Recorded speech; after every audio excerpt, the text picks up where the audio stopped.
Ok, gente, para finalizar essa parte de circuito RC paralelo, né, vamos resolver o exercício número 25. Ele fala o seguinte, que em um circuito RC paralelo, a corrente consumida é de 4 mA.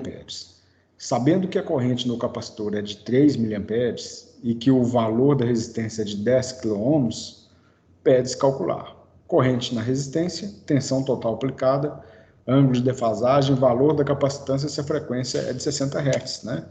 É como se fosse a rede nossa, a rede de instalação elétrica normal residencial de 60 Hz. Então, acho que o primeiro passo aqui para ficar interessante, vamos desenhar o circuito. Então, eu vou desenhar aqui a fonte de tensão alternada, tá? Circuito paralelo.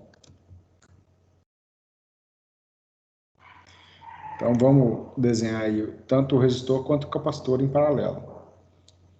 Vamos fazer assim, e vamos colocar aqui agora o resistor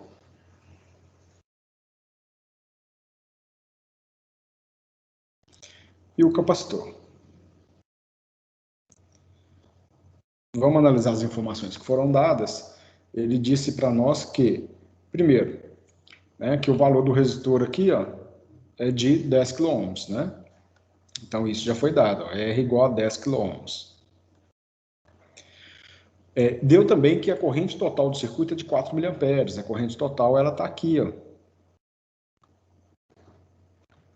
I total, tá? Ele deu também a corrente no capacitor, que é de 3 mA. A corrente no capacitor está de cá, IC. Então, nós temos que I total é de 4 mA e que a corrente no capacitor é de 3 mA. Isso daí. Ok? Então, ele pediu para calcular, né, começando aí, o valor da corrente na resistência. A corrente na resistência é essa corrente aqui, nesse resistor, né? IR. Bom, e para a gente poder calcular o valor dessa corrente, IR, vamos resolvendo aqui a letra A. IR, como é que a gente faria para calcular? A gente sabe que a corrente total elevada ao quadrado é igual à corrente no resistor elevado ao quadrado, mais a corrente no capacitor elevado ao quadrado. Né? Então, é só a gente remanejar, né? A gente sabe que a corrente no resistor ao quadrado é igual à corrente total do circuito ao quadrado, menos a corrente do capacitor ao quadrado. Isso implica que, para calcular a corrente no resistor, nós vamos tirar a raiz quadrada de I total ao quadrado menos a corrente do capacitor ao quadrado. Então, resolvendo, IR vai ser igual a raiz quadrada de I total, 4 mA ao quadrado. Eu vou calcular tudo em miliamperes, né? Então vai ficar assim, 4 ao quadrado menos 3 ao quadrado.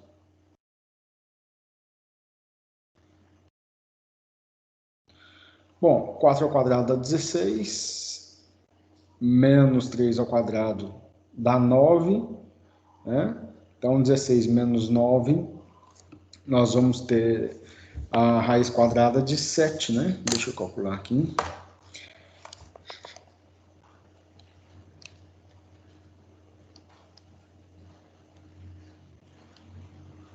Raiz quadrada deu 2,65, arredondando. Então tá aí, a corrente no resistor igual a 2,65 miliamperes. Resolvida aí a letra A.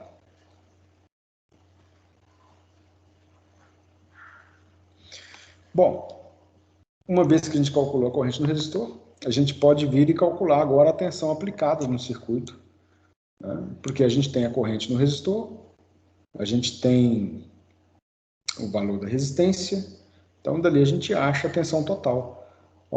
Então, letra B, a tensão total do circuito. Eu vou até escrever assim, a tensão total vai ser igual à tensão no resistor, porque o circuito é paralelo, que é igual IR vezes o valor de R. Então, 2,65 miliamperes, né? Vamos até escrever assim, 2,65 vezes 10 elevado a menos 3, vezes o valor da resistência, que é de 10 kΩ. Então, é 10 vezes 10 elevado a 3, tá? Fica até fácil de calcular, né? A gente corta aqui, ó, 10 a menos 3 com 10 elevado a 3, 2,65 vezes 10, então vai dar 26,5, ou seja, a tensão total do circuito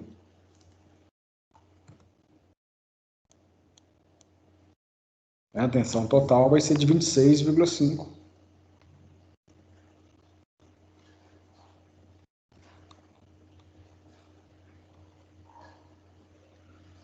volts.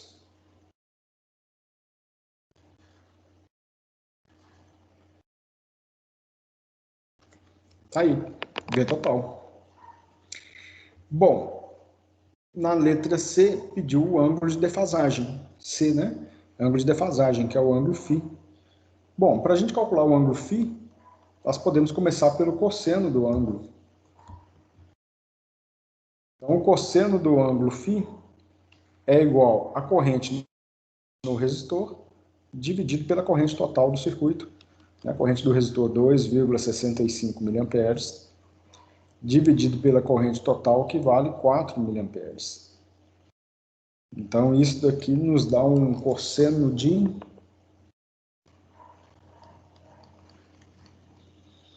0,662.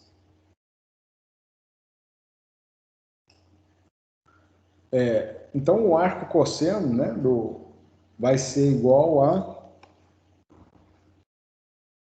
48,5 graus.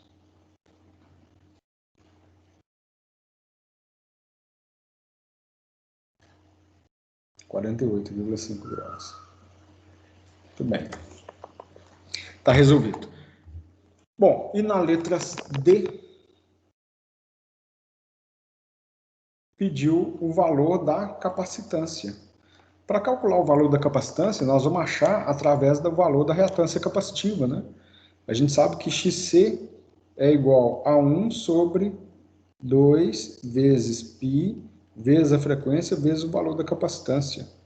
Bom, a gente também já sabe que existe uma outra forma de calcular a reatância capacitiva, que é pela lei de Ohm, que XC é igual à tensão total do circuito dividido pela corrente do capacitor. Então, a gente calcula o valor de XC aqui, joga nessa equação e acha o valor da capacitância. Então, vamos lá, calculando primeiro a reatância capacitiva, XC. Reatância capacitiva vai ser igual a V total, 26,5 volts, dividido pela corrente do capacitor, que é de 3 miliamperes, se não me engano, foi dado isso, 3 miliamperes, foi dado no enunciado lá. Então, 3 miliamperes, né, seria 3 vezes 10 a menos 3, ou 0,003 amperes, né, 10 elevado a menos 3. Então, reatância capacitiva, XC, vai ser de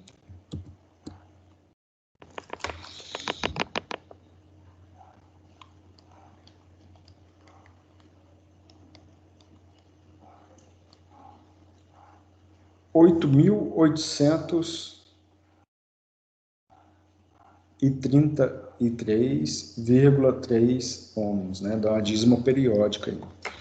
Então, veja bem, né? Pegando por essa equação aqui, ó, a capacitância vai ser igual a 1 dividido por 2 vezes π, vezes a frequência, vezes XC.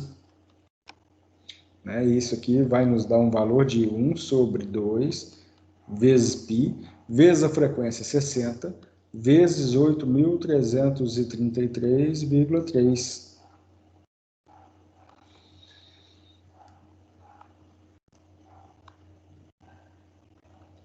Então, o valor do capacitor, né, da capacitância, será de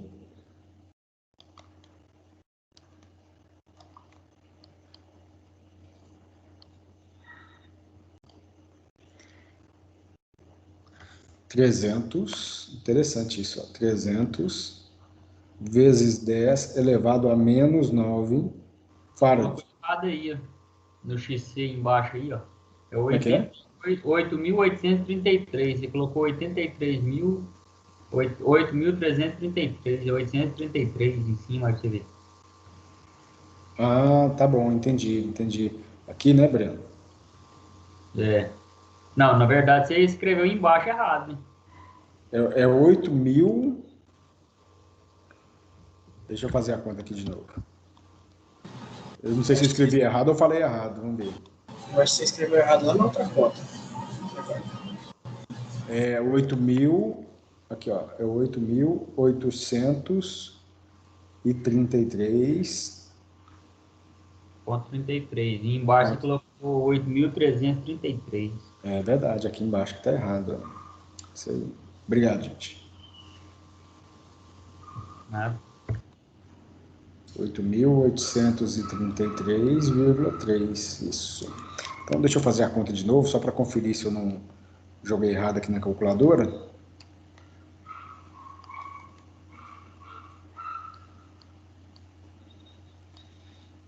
Isso, 300,29 vezes 10 elevado a menos 9 farad.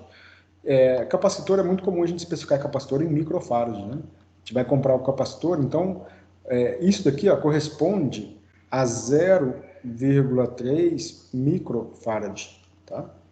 Quando a gente vai comprar capacitor de motor, por exemplo, né, fator de potência, correção de fator de potência, é tudo em micro, né? Citando como exemplo o motor elétrico, né, capacitor de motor, por exemplo. Ok, então acho que resolvemos aí todo o exercício, né? Vamos dar uma conferida ali para ver se ficou alguma coisa para trás. Não, tudo resolvido, tá bom? E vamos deixar agora para vocês resolverem os outros exercícios da lista e a gente vai tirando dúvida, tá? Eu quero avançar agora para a gente falar um pouco sobre dois circuitos que têm muita aplicação no cotidiano, né, nosso, no dia a dia, que agora nós vamos misturar indutor, capacitor e resistor, né? Então, por exemplo, um circuito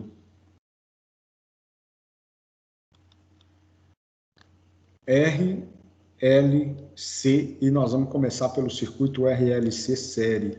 Então, veja bem, agora nós temos os três componentes, todos eles ligados em série, né? E vamos entender como que isso fica. Tá? Esses circuitos que nós vamos estudar agora, eles têm grandes aplicações aí, eles são chamados de circuitos seletores de frequência.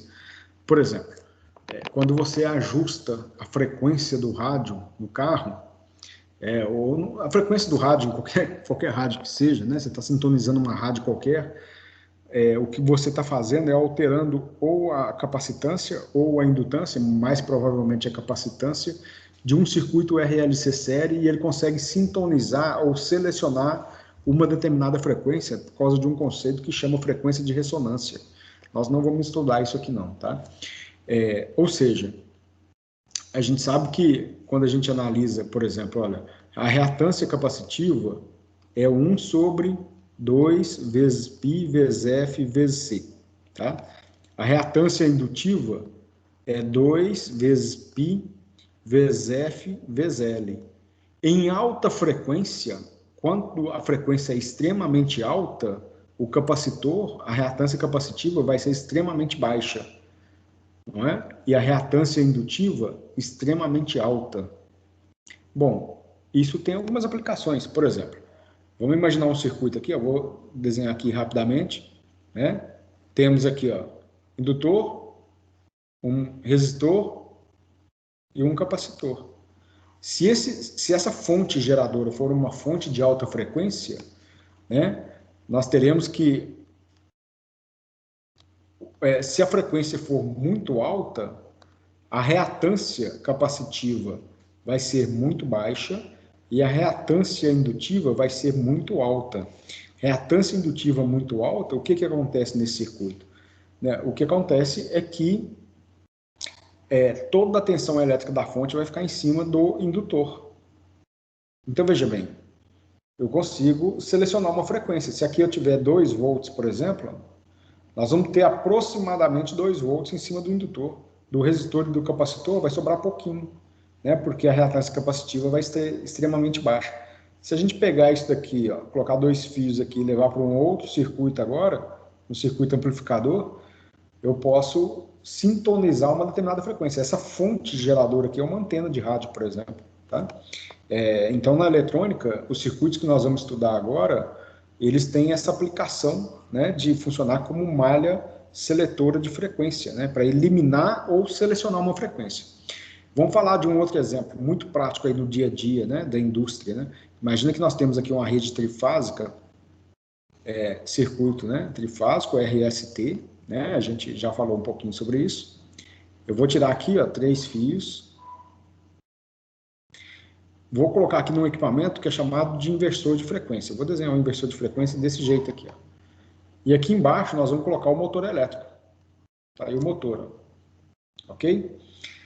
Bom, gente, o que acontece é que o inversor de frequência, ele gera ruídos de alta frequência. E esses ruídos de alta frequência, eles são devolvidos para a rede aqui, ó. Eles aparecem em ruídos de alta frequência. E isso pode interferir em funcionamento de vários componentes elétricos, eletrônicos e etc. Ou seja, é sempre desejável que a gente elimine esses ruídos de alta frequência, né? Então, veja bem, nós temos aqui um motor elétrico trifásico. Esse motor elétrico trifásico, ele está conectado ao inversor de frequência. Né? Para o inversor de frequência fazer o acionamento do motor, ele precisa chavear em alta frequência, né? Através de um componente eletrônico chamado IGBT. Então, ele vai devolver para a rede um monte de ruído elétrico. Né? Mas se a gente pegasse, por exemplo, e colocasse aqui, ó, em série com o inversor de frequência, uma bobina, uma em cada fio, né? Ou seja, uma em cada fase, essa bobina, em alta frequência, vai ter uma alta reatância indutiva. A forma de onda aqui, gente, vai ser o seguinte, ó. Como é que funciona? Nós teremos a onda base, né, que é de 60 Hz, que é da rede trifásica comum. Tá? Os ruídos de alta frequência, eles vêm aqui assim, ó. Eles vêm na onda portadora, como onda portada, né? Aqui, ó. Tudo aqui gera ruído de alta frequência. O ruído de alta frequência, o que pode acontecer na rede? Numa residência, por exemplo, lâmpada de LED fica piscando. Né? Isso é ruído. Né? Ruído de alta frequência. Você não consegue sintonizar o rádio. Às vezes, portão eletrônico abre sozinho, por exemplo, devido à interferência de alta frequência. Numa indústria, vários sensores deixam de funcionar. Um sensor de nível de um reservatório de água, ele não vai medir adequadamente o nível, ele começa a medir valores errados da quantidade de água que tem lá dentro. E a gente precisa de eliminar esse ruído de alta frequência. E o que causa esse ruído? Na cadeira, um dia, você falou o negócio do portão eletrônico, o portão eletrônico da casa dela abriu sozinho mesmo. O ruído ele causa, só para você ter uma ideia, sabe, o Breno? Você lembra dos carros que tinham platinado? Ainda tem muito, né? O platinado, né, o exemplo do Fusca, é uma chavinha que fica abrindo e fechando. Né? O platinado, ele é um circuito de corrente contínua, né? Quando a gente pega assim, o circuito do carro, né? do Fusca, por exemplo, ele tem a bateria de 12 volts, aí você tem uma chave e aqui tem a bobina. Essa bobina, na verdade, é um transformador, que nós vamos falar disso entre hoje e a próxima aula. Essa chave, ela fica abrindo e fechando aqui, ó, muito rápido. Para gerar um pulso elétrico nessa bobina e elevar os 12 volts aqui, ó, da bateria para 15 ou 16 mil volts, aí, dependendo do carro. Para dar ignição no motor, para ir para as velas. Então, o platinado, ele é o componente aqui que ele fica abrindo e fechando. Tá? Só que toda vez, né, isso é um conceito eletromagnético. Quando você liga e desliga um circuito elétrico, né, ou seja, quando você interrompe a passagem da corrente elétrica, você transforma um campo elétrico num campo eletromagnético, numa onda eletromagnética. Por isso que nos automóveis, né, na época, antigamente, os carros tinham os automóveis, aqui, ó, se colocava um capacitor em paralelo, que todo mundo chama de condensador, Para que serve esse condensador em paralelo? Ó, se a gente analisar que XC é igual a 1 sobre 2πfc,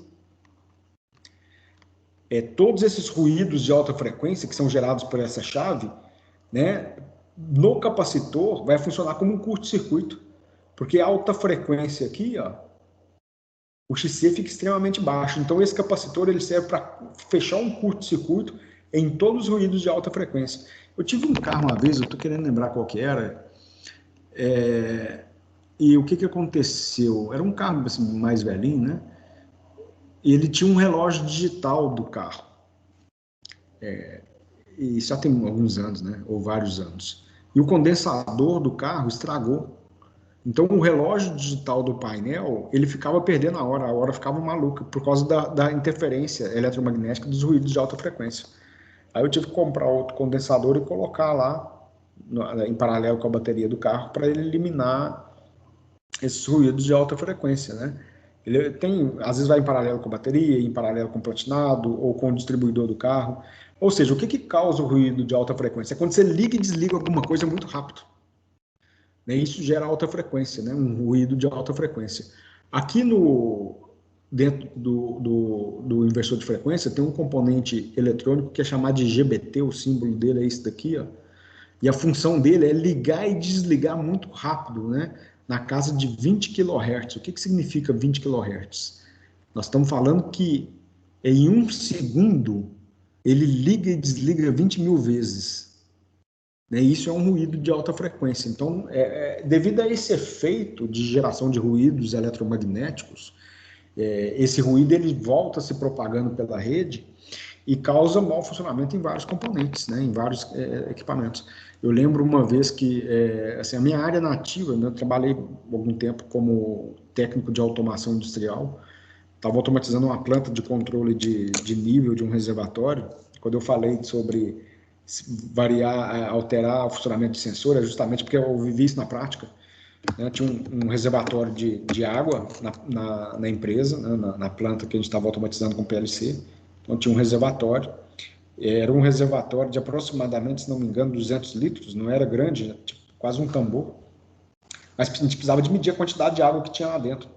E para medir a quantidade de água, a gente tinha usado naquela época um sensor ultrassom. O sensor ultrassom é um componente eletrônico que ele mede, ele emite um pulso de som, e o som ele bate na água e volta.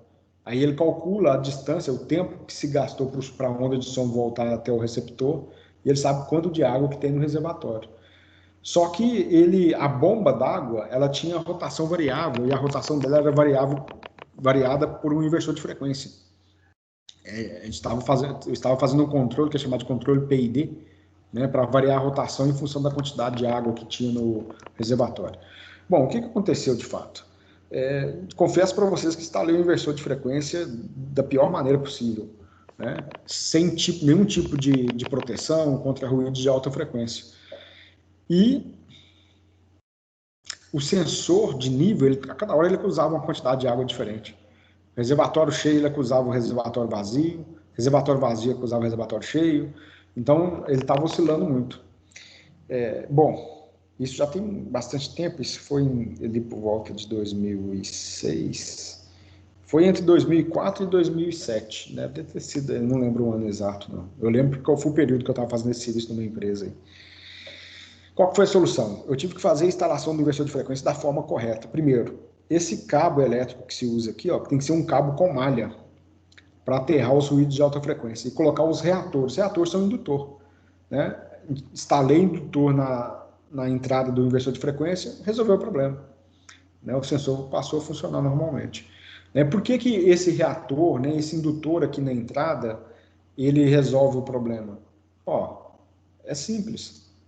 Se reatância capacitiva é 1 sobre 2πfc, a reatância indutiva é igual a 1 sobre, aqui 1 sobre, 2 vezes π, 2 vezes π, vezes a frequência, vezes o valor da indutância. Então, quando a frequência sobe muito, a reatância indutiva sobe muito. Ou seja, esses indutores, eles são dimensionados, calculados de tal forma que, quando a frequência aqui é alta, acima de 2 kHz, por exemplo, a reatância indutiva aqui é extremamente alta. Isso, né, a onda de alta frequência, ela vai encarar o indutor como sendo uma chave aberta aqui, ó. Só vai, daqui para cá, ó, aqui só passa baixa frequência. A alta frequência fica retida lá no inversor de frequência. Ou seja, a alta frequência vai entender que o indutor é um interruptor aberto. E a baixa frequência entende que o indutor ele é uma chave fechada. Então, esse é um exemplo de circuito que eu falei com vocês, de filtro passa baixa, filtro passa alta, né? Ele serve para ou selecionar uma frequência ou eliminar uma frequência. Esses dois exemplos que eu citei para vocês, que é o exemplo do platinado do carro e do inversor de frequência, são exemplos, né, de eliminação de frequência, filtro que serve para eliminar frequência. Quando eu falei que platinado, né, é coisa de carro velho, né? Hoje não pode falar carro velho mais, tem que ser carro antigo, porque tem gente que adora um carro antigo, né? Por exemplo, eu sei que está na moda aí, tá na moda, existe uma onda do pessoal comprar Opala e reformar. Tem um amigo que o cara é apaixonado com Opala, desde novinho, 18, 19 anos, o cara já era doido com Opala, e ele, né, foi entrando na área mecânica, e ele começou a reformar os carros dele. Aí uma vez ele reformou um Opala, ficou bonitão, parecia uma proposta, vendeu. Aí pegou outro Opala, parecia uma proposta, vendeu. Aí eu lembro que ele estava com a caravana, reformou a caravana toda arrumadinha, precisou de vender. Aí ele apelou e montou uma oficina de reforma de carro antigo, né? Hoje ele faz a vida reformando, ele compra Opala, Dodge, Dollara, aí ele reforma os carros e vende. Então esses carros ainda tem platinado, tem condensador, né? Tem o capacitor para funcionar como filtro, tá bom? Marco, Oi.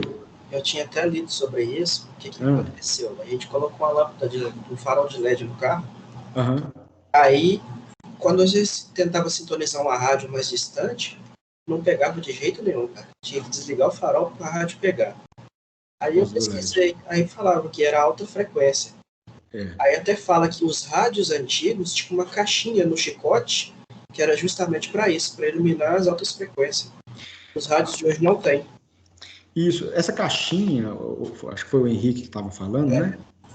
O Henrique, essa caixinha, na verdade, tem um circuito que é chamado um filtro chamado de filtro Pi. Vamos considerar que não é filtro Pi? Era isso que eu falava. Aqui é a entrada do circuito, tá bom? E o princípio é o seguinte, a gente coloca um indutor,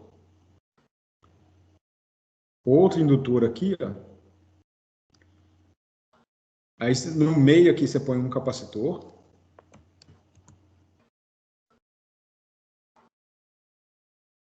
Outro capacitor de cá, ó. E aqui a saída para o circuito, né? Por exemplo, aqui ficaria, por exemplo, o rádio, né? A alimentação do rádio. Tá? O rádio ficaria aqui. Por que ele chama filtro Pi? Por causa do desenho dele aqui, que lembra um Pi, ó. Né? Tipo assim, ó, os dois capacitores aqui, ó, lembra um filtro Pi, tá? Eu já vi filtro Pi com 3 indutores, né? 1, 2, 3, mais um aqui. Eu já vi filtro Pi só com indutor no meio. Mas o conceito aqui é o seguinte. Aqui a gente tem indutor, indutor, capacitor, capacitor. Alta frequência, quando entra alta frequência aqui, ó, o indutor vai funcionar como chave aberta, porque a impedância dele, a reatância indutiva é extremamente alta.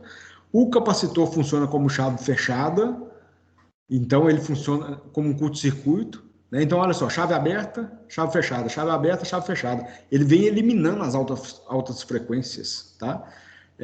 Uma faixa de frequência não passa pelo esse indutor, fica para trás. O que passa é curto-circuitado por esse capacitor.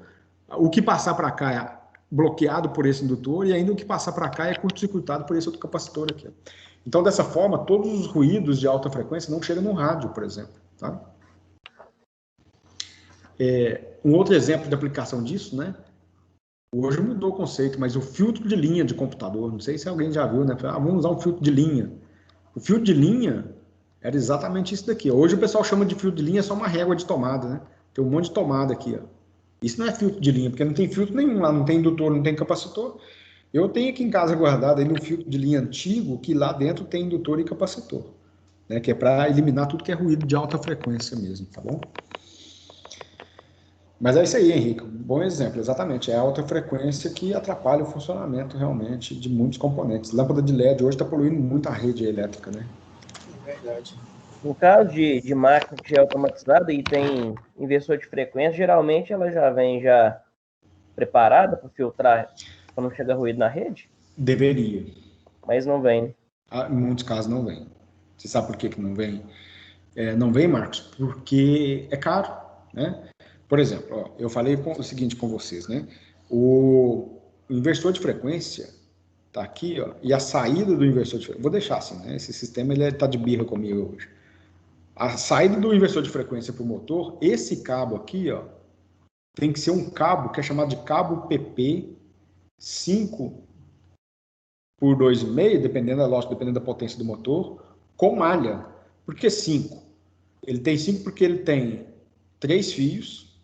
Não, aqui, desculpa, na saída não precisa ser 5, não. Ele tem que ser 4 por 2,5.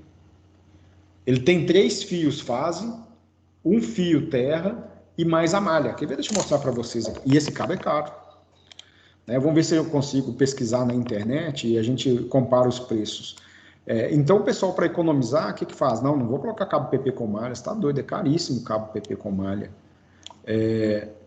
Então, opta-se, põe um cabo PP convencional. Vocês conhecem o cabo PP? Eu falo porque observando um torno aqui, parece que não tem nada disso não. Parece ser cabo normal. O cabo PP é esse daqui, ó. Então, veja bem, ó, Mercado Livre. Isso aqui deve ser um rolo de 30 metros de cabo PP, R$366. Tá vendo? 3 fios, ó. O pessoal coloca isso aqui no inversor de frequência, não aterra nada. Tudo isso é ruim para altas frequências, né? A alta frequência passa direito tudo para fora. Então, você tem que, na verdade, aterrar, né? Não pode nem ser o cabo de 3 por 2,5, tem que ser de 4 por 2,5, que um é terra. Tá? Um é terra. Eu vou colocar assim, ó, cabo PP 3P mais T, ó, tá aqui embaixo, ó, 3P mais T. Né? Então, um dos fios é verde e amarelo.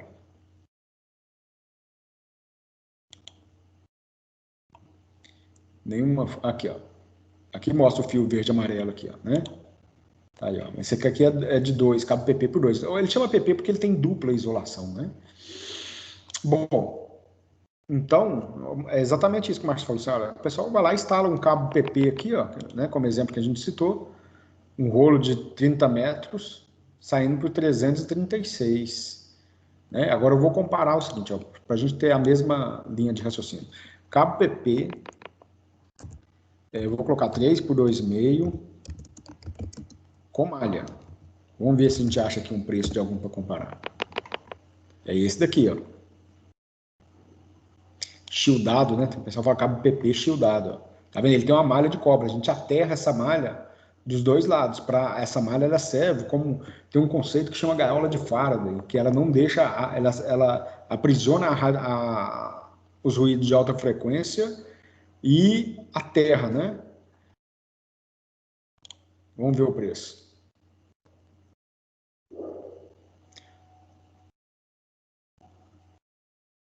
Se a gente consegue achar algum aqui com preço para poder comparar.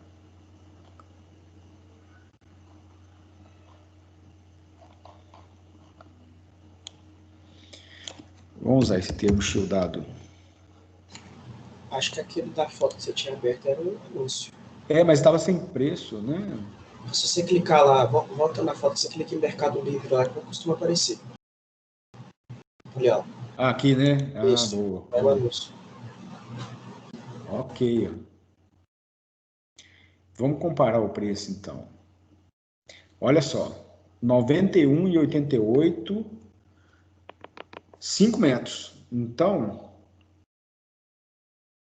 ele está saindo quanto por metro aqui, né? Vamos fazer uma continha aqui, ó. 91,88 dividido por 5. Está saindo de 0,75 ainda. Oi? Ele é de 0,75 ainda. Nem tinha observado, é verdade, ó, de 0,75. Eu estou procurando de 2,5. Ok. Vou pesquisar direto aqui no Mercado Livre. Ó. Cabo PP, 3 por 2,5. Uma.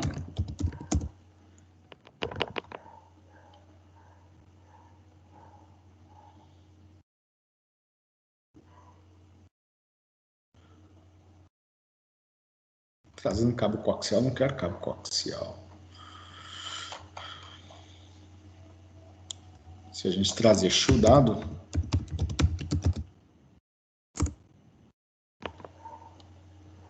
não.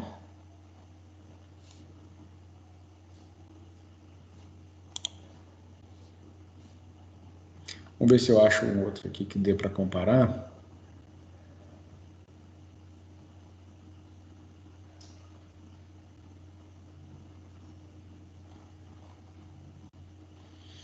Bom, só a dificuldade de achar pela internet já indica, né? Que a nossa dificuldade já indica que não é muita prática no Brasil. Eu achei aqui, ó, 5 metros por 154,17. Ok, então bacana. Mandei no grupo lá. Vamos abrir lá, então. 3 por 2,5, shieldado, por 5 metros. 5 metros. Quanto que deu aí, então, Henrique? Se a gente pegar aí, repete o que falou. 154,17 centavos. E 17. Dividido por 5, ele está saindo a R$30 ao metro. Isso. Se a gente pegar aquele 336 que estava 30 metros, ele sai a 11,20 o metro. Então, veja bem, 3 vezes mais caro. Né? Então, por que ninguém coloca o cabo PP na saída do inversor de frequência? Por isso, o pessoal prefere economizar. Né? Qual que é o efeito disso? Que o inversor de frequência polui a rede todinha com com ruídos de alta frequência. Então, isso é muito ruim, né? Deixa eu mostrar uma outra foto aqui, deixa eu ver se eu consigo abrir para vocês. Um inversor de frequência, né? Assim, a última vez que eu instalei, que eu mexi com automação, gente, foi em 2007, né? Tem 13 anos isso. Aí, nem sei se existe essa série da Siemens ainda, era o GS120 da Siemens. Inversor de frequência Siemens. Por que eu vou falar da Siemens? Primeiro que é esse daqui, ó. Sinamix, já mudou a série, né? Já tá... isso daqui é um inversor de frequência. Eu gostava de instalar esse inversor de frequência porque, primeiro, que ele é modular. Né? A gente compra o módulo de potência, o módulo de controle, a IHM, e o reator a gente instala lá por trás. Né? Por trás do inversor. Né? Então, vamos colocar o seguinte, ó. Agora eu vou ver se eu consigo achar aqui a foto do reator. Reator inversor de frequência Siemens.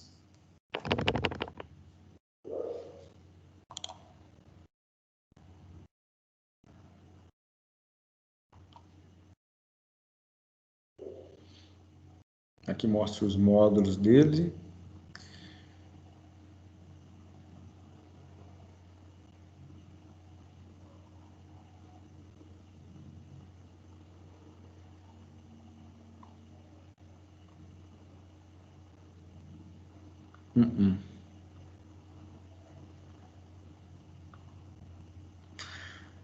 Bom, aqui é o seguinte, mas dá para explicar aqui para vocês como é que é a montagem dele. Aqui mostra, eu falo que ele é modular, ó, tem um módulo de potência, né, o módulo de controle e HM. E por trás dele, lá embaixo, esse aqui até por coincidência deu certo.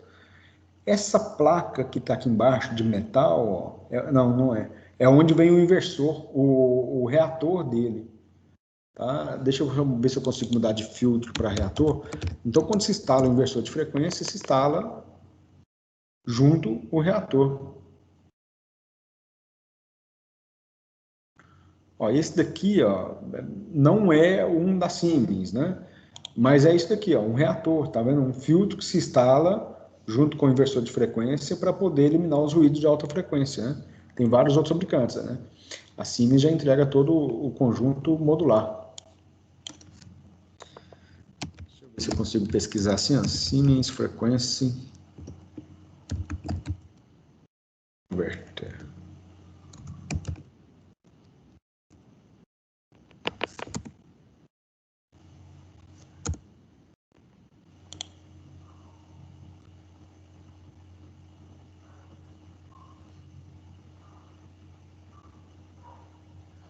Não. Bom, mas tá aí, eu só queria contextualizar esses dois circuitos que a gente vai entrar agora para mostrar que a importância, né? Aqui, ó, beleza. Esse daqui é um exemplo de um filtro que é utilizado com inversor de frequência. Ele não é da Siemens, mas já instalei desse tipo de filtro, tá bom? Aqui mostra a instalação, ó, o inversor de frequência e 3 bobinas aqui para funcionar como filtro, ó, tá vendo?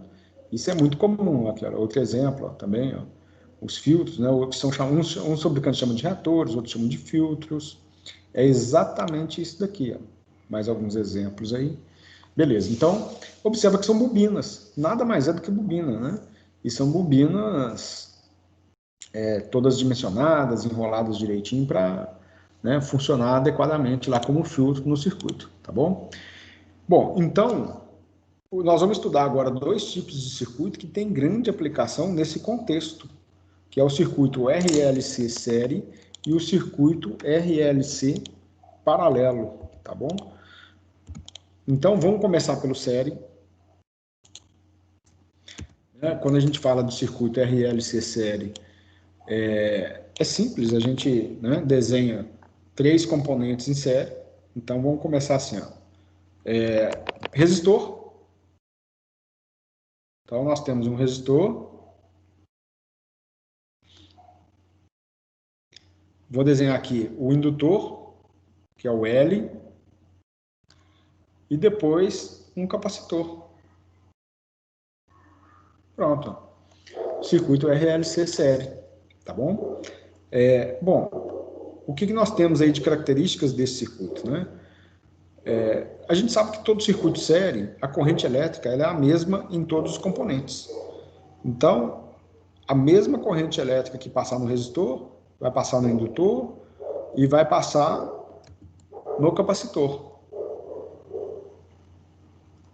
Travou.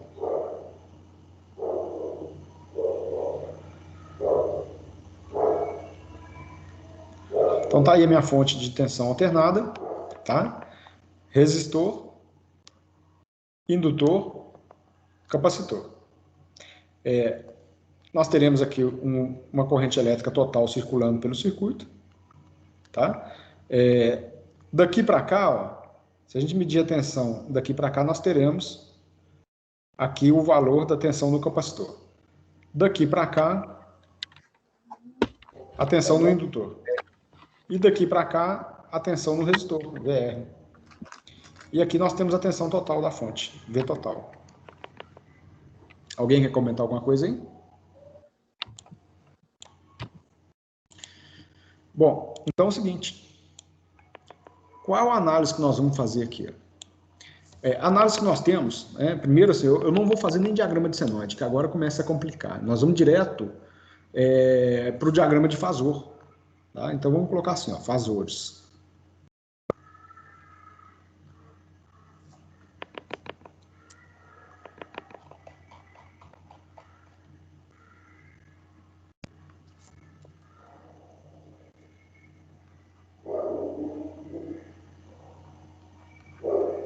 Então, o nosso diagrama de Fazores agora ele passa a ter uma configuração interessante. Ó.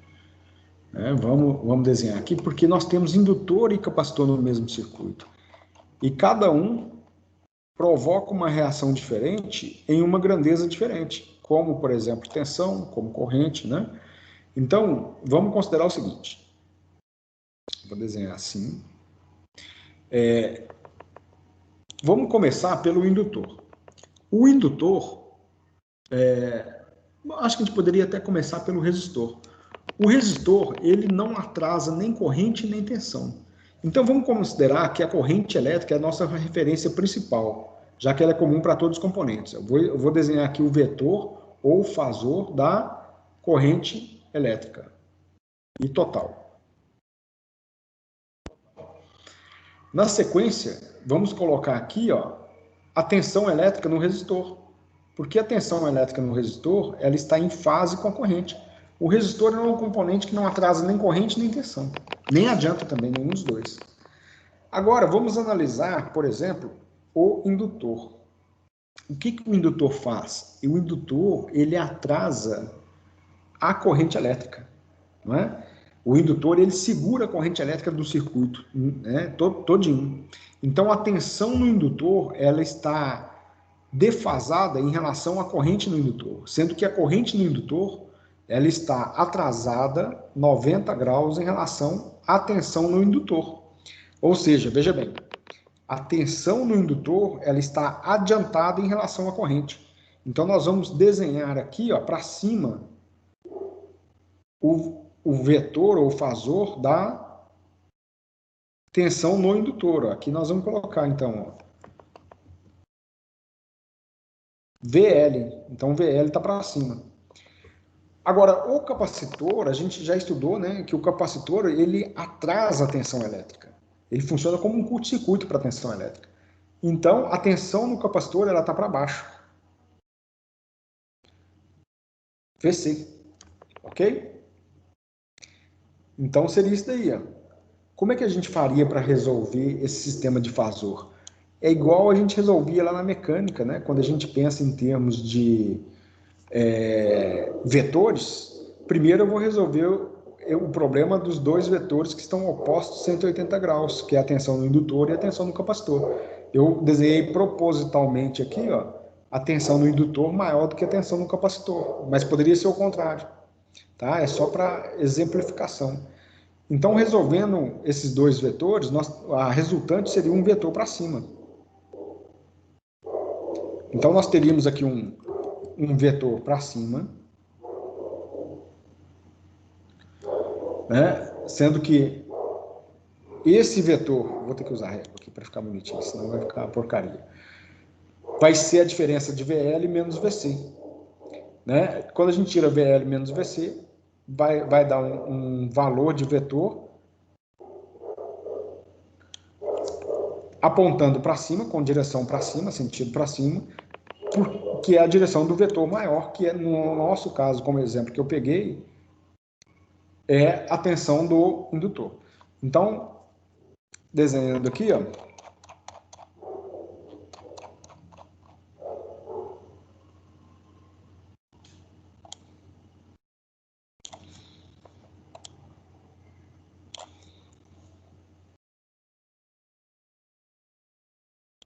ok. Bom, então nós teremos esse vetor apontando para cima, sendo que esse vetor aqui, ó, é a diferença de VL menos VC.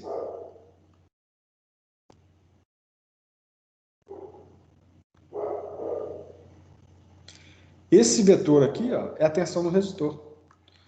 Fiz tudo com letra maiúscula, deixa eu corrigir aqui. Aqui embaixo nós temos tensão no resistor, e aqui é a diferença das tensões elétricas no capacitor e no indutor.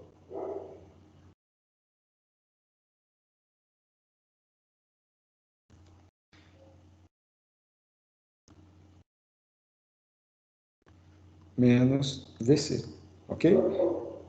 Quando a gente vai calcular a resultante, traça uma paralela aqui, outra aqui, ó. Né? Vamos unir as diagonais. E aqui nós vamos ter o valor da tensão total do circuito. E aqui, o cosseno do ângulo φ. Tá bom? Bom, então, analisando esse triângulo retângulo ali, ó, já fica claro para nós que a tensão total do circuito, V total ao quadrado, é igual a VR ao quadrado mais VL menos VC ao quadrado, não é? A diferença aqui, é só a gente pegar aqui triângulo retângulo, né? Vamos desenhar esse triângulo retângulo aqui.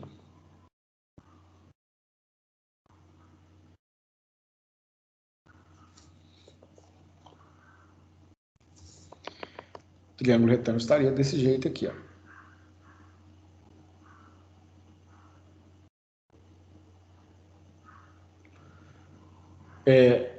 Sendo que esse cateto aqui, ó, vai ser o VL menos VC. A hipotenusa, V total. E o cateto adjacente ao ângulo φ vai ser o VR.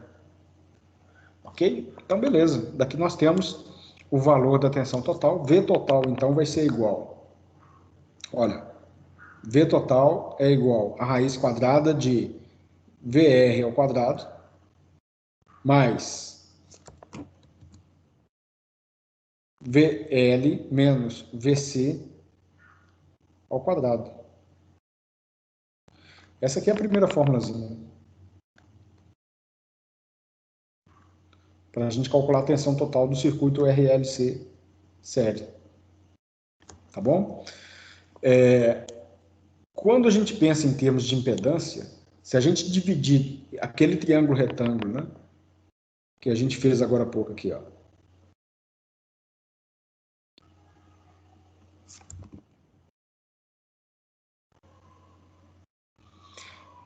se a gente dividir tudo por I, né, V total dividido por I vai me dar Z, pela lei de Ohm, né, impedância total do circuito.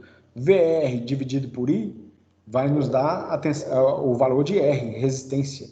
VL por I vai ser reatância indutiva e VC por I vai ser reatância capacitiva. Então, nós teríamos aqui um triângulo retângulo agora de impedâncias, né, dessa forma aqui, ó, Z, R, e aqui nós teríamos XL e XC. Lembrando que é sempre o maior menos o menor, né? Porque se o capacitor for maior, é só a gente inverter. As contas não vai dar nada de diferença porque a gente vai tirar a raiz quadrada, ou seja, a impedância no circuito, a gente pode calcular a impedância por essa equação agora. Impedância Z vai ser igual a raiz quadrada de R ao quadrado mais XL menos XC, né, entre parênteses, ao quadrado. Lembrando que é o maior menos o menor. E quando eu falo para vocês também que não faz diferença a ordem, porque se der negativo, negativo elevado ao quadrado dá positivo, né? Então, tanto faz. Ok? Bom, potência não muda nada, tá? A fórmula de potências é ainda a mesma coisa. E quando a gente analisa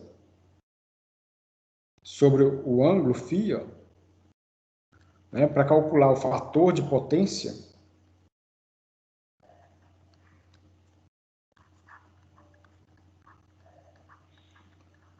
né, o fator de potência é o seguinte, ó, cosseno φ vai ser igual, olhando por esse triângulo retângulo, R sobre Z. Isso daqui é um jeito de calcular o defasamento do circuito, né? Defasagem entre tensão e corrente. Outra forma, quando a gente vem para esse triângulo retângulo aqui em cima, se a gente pegar a tensão no resistor e dividir pela tensão total, também a gente calcula o fator de potência. Então, cosseno φ também é igual a VR sobre V total. E tem a fórmula de potência, que a gente já estudou como que é, né?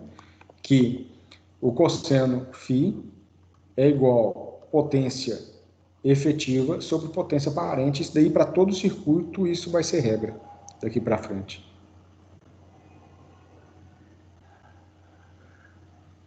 Tá aí. Entendido? Vamos fazer um exercíciozinho aqui? Vou pegar um exemplo do livro, direto no livro aqui, para a gente poder resolver.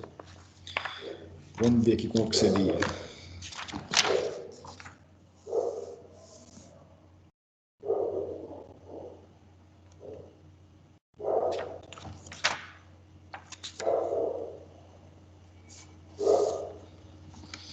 Vou pegar um aqui. Né? Então, vamos fazer um exemplo.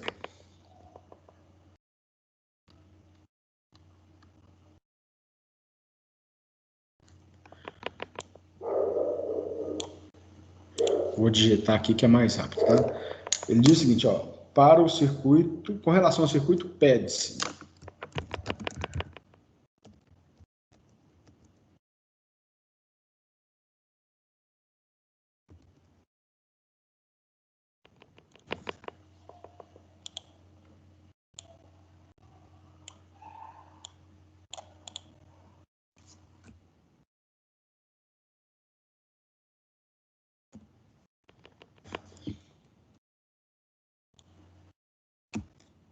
Já vou desenhar o circuito aqui, ele está pedindo frequência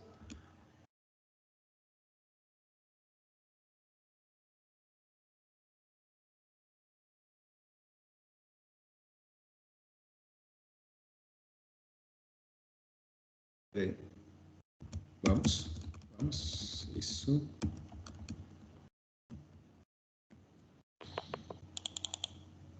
Então vamos lá, letra A.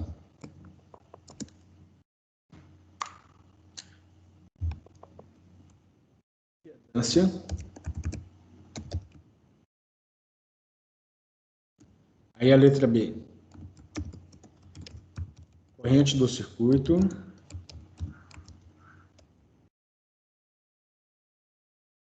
Letra C. Está pedindo VL, né, ou seja, tensão no indutor, tensão no resistor e tensão no capacitor. Ok. Vou desenhar o circuito aqui e ele está falando o seguinte, ó. O circuito RLC. Então, está aqui a fonte de tensão alternada. Tá? Tem o resistor, está aqui, ó.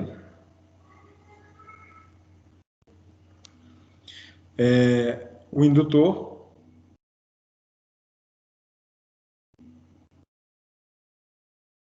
E o capacitor. A tensão total aqui é de 15 volts. A frequência 10 kHz. Então, um circuito eletrônico, com certeza. O resistor é de 150 ohms.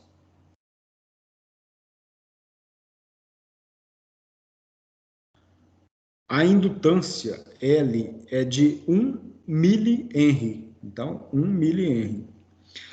E o capacitor é igual a 100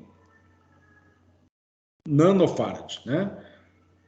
E nós vamos calcular aí os componentes, né? Todos os parâmetros que ele pediu.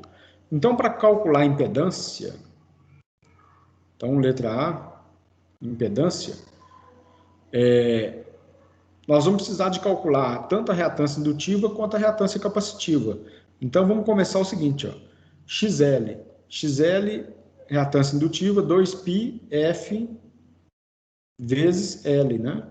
Então, vai ser 2 vezes π, vezes a frequência 10 kHz, então, vai ser 10 vezes 10 elevado a 3 Hz, que é a frequência, vezes a indutância, que é 1 mH, e 1 vezes 10 elevado a menos 3 Henry. Vamos ver quanto que dá aqui a reatância indutiva.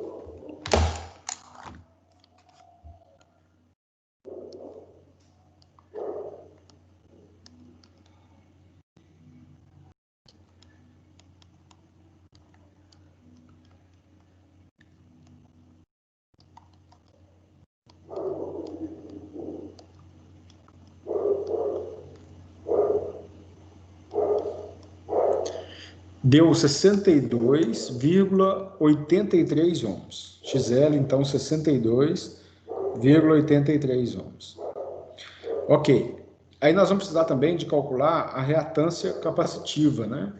A reatância capacitiva é 1 sobre 2 vezes π, vezes a frequência, vezes C, que é o valor da capacitância. Então, aqui nós teremos, ó, 1 dividido por 2, vezes π, vezes a frequência 10 vezes 10 elevado a 3, vezes a capacitância, observa que ele deu em nanofarad. Nano é 10 elevado a menos 9. Então, vai ser 100 vezes 10 elevado a menos 9. Tá?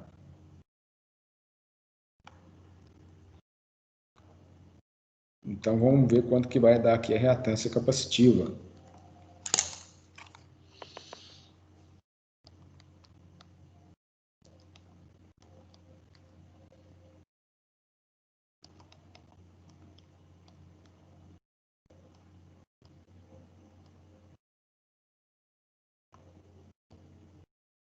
Cento e 159,15 ohms.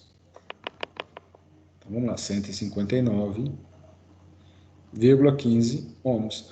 Ok, agora a gente consegue calcular a impedância do circuito, né? Considerando que impedância é igual a...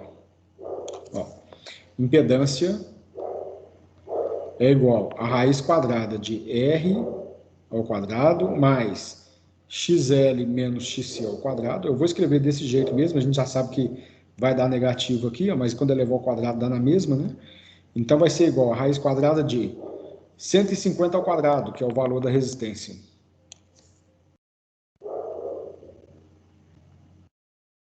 Então 150 elevado ao quadrado, mais XL 62,83 menos 159,15. Nós vamos elevar isso aqui ao quadrado. Daqui a gente tira o valor da impedância. Vamos escrever aqui embaixo. Então, impedância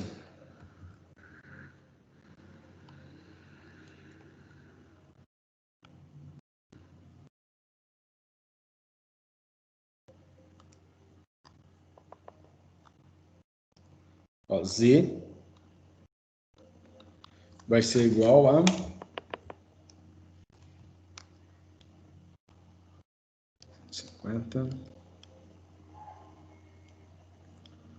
178,26 ohms.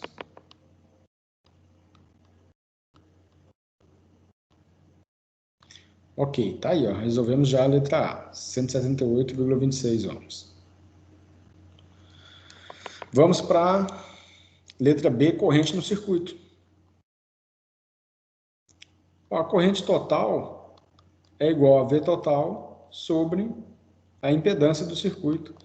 A tensão total do circuito de 15 volts, dividido pela impedância, que é de 178,26 ohms. Então, nós temos que a corrente total do circuito será de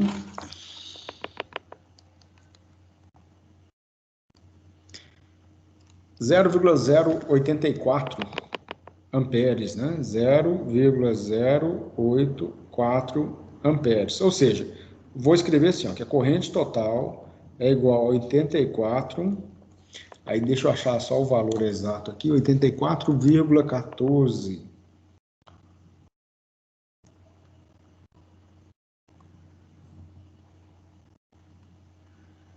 miliamperes, né? É o mesmo resultado, tá? Só convertir para miliamperes aí. Muito bem. Achamos a corrente total. Pediu também a corrente no resistor. Ó, a corrente no resistor, nós vamos pegar então, ó, a corrente no resistor. Ele pediu, foi já na letra C, estou confundindo aqui, ó. Letra C, tensão no indutor. Então vamos lá. Então, letra C, VL. VL vai ser igual à corrente total do circuito vezes a reatância indutiva. Então, nós vamos achar aqui, ó, 0,08414, né, amperes. Só corrigir, colocar aqui o 1 e o 4 também, ó. Vezes a reatância indutiva, que é 62,83 ohms. Então, nós temos que VL vai ser igual a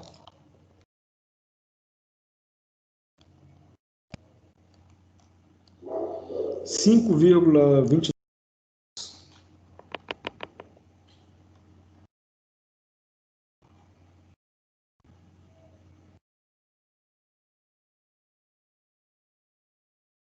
Ok, achamos aí o VL. Aí ele pediu também tensão no resistor. Mesmo princípio, a corrente total vezes o valor de R. 0,08414 amperes, vezes o valor do resistor, que é de 150 ohms.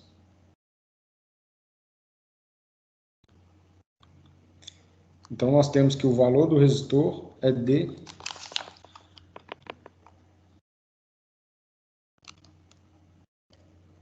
12,62 volts.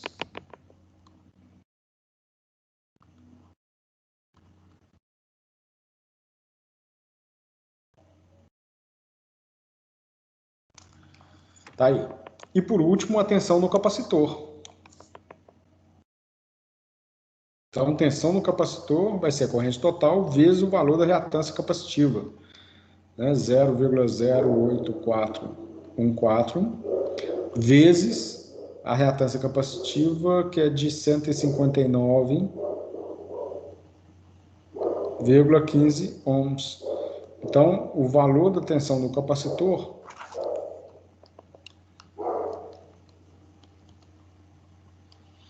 é 13,39 volts. Bom, gente, uma confusão que deve acontecer na cabeça de alguns alunos aí, quando se depara com essas respostas, é o seguinte. Olha, mas se a gente somar 13,39 com 12,62 com 5,29, vai dar mais do que 15 volts da fonte.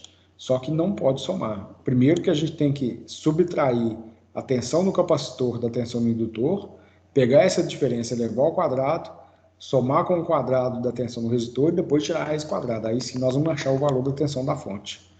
Ok? Se a gente fosse fazer isso aqui rapidamente, ó, 13,39 menos 5,29, vamos elevar ao quadrado, e vamos pegar 12,62 elevar ao quadrado, soma e vamos tirar a raiz quadrada, deu 15,03 volts, que é a tensão da fonte.